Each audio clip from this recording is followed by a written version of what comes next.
For nearly 25 years, I wandered.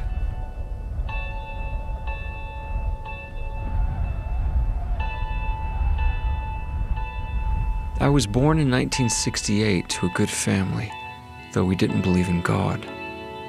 In fact, as I grew older, I began to make fun of people who thought God was real. I didn't need somebody else's make-believe God. I was certain he wasn't there. From age 14 to 22, I lived entirely for myself. I was popular in high school, and I partied hard. I even won 2 state basketball championships. By age 18, I had a full-ride scholarship to play college basketball. I felt like I was on my way. But 4 years later, it all came crashing down. I'd made some bad choices, and gradually I lost everything I had earned. I'll never forget the day, at age 22, on a Thursday, that I decided to end my life. I sat in the school cafeteria that day, thinking about how I was going to do it, how I would spend my last weekend on Earth, when I overheard 2 girls at a nearby table talking about fasting and prayer. I interrupted, asking them what fasting was. One of them told me it was something they did when they wanted help from God. It seemed so silly, but I listened, intrigued. That night, all alone, I knelt down and prayed for the first time in my life. I told God that I was going to fast, that I'd go without food and water for 24 hours, but that I wanted him to show himself to me. And so I fasted. And for the first time in 8 years, I went without drugs and alcohol. But by the next day, nothing had happened. I didn't want to end my life anymore, but God never spoke to me. And so I forgot about the whole thing. I knew he didn't exist. I went on with my life. And then oddly, a month later, an old friend called inviting me over. A friend I hadn't seen in 5 years.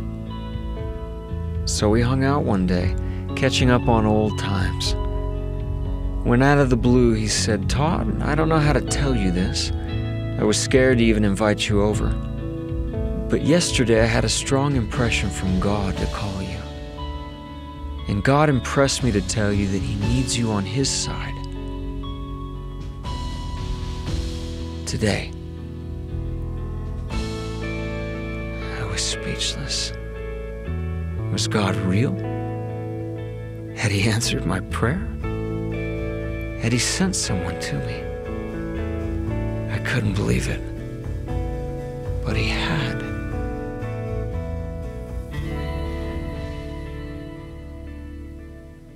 With my friend's help, for the next year and a half, I fought like a lion to overcome all my problems.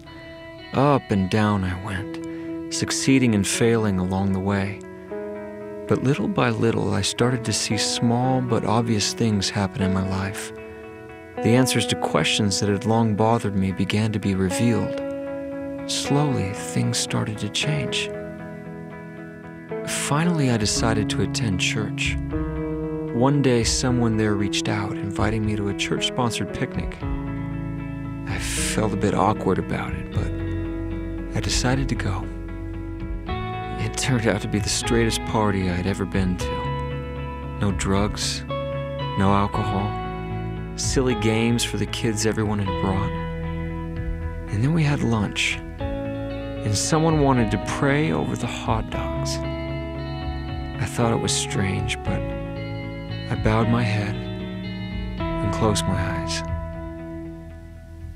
And then my life changed.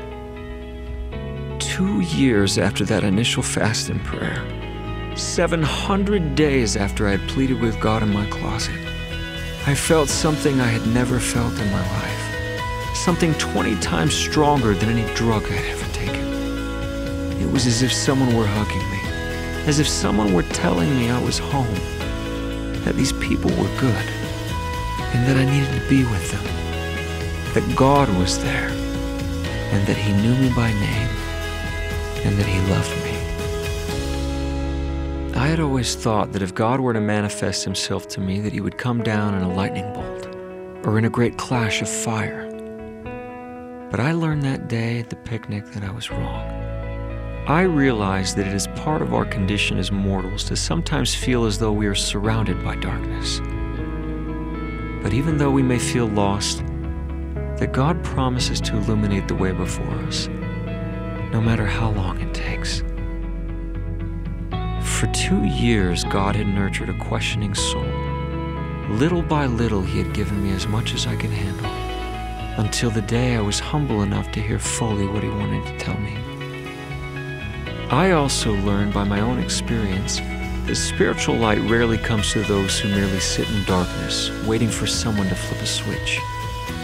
It takes an act of faith to open our eyes to the light of Christ. 20 years later, I still don't know everything, but I now know who I am. I know who God is, and I know that God's light is real.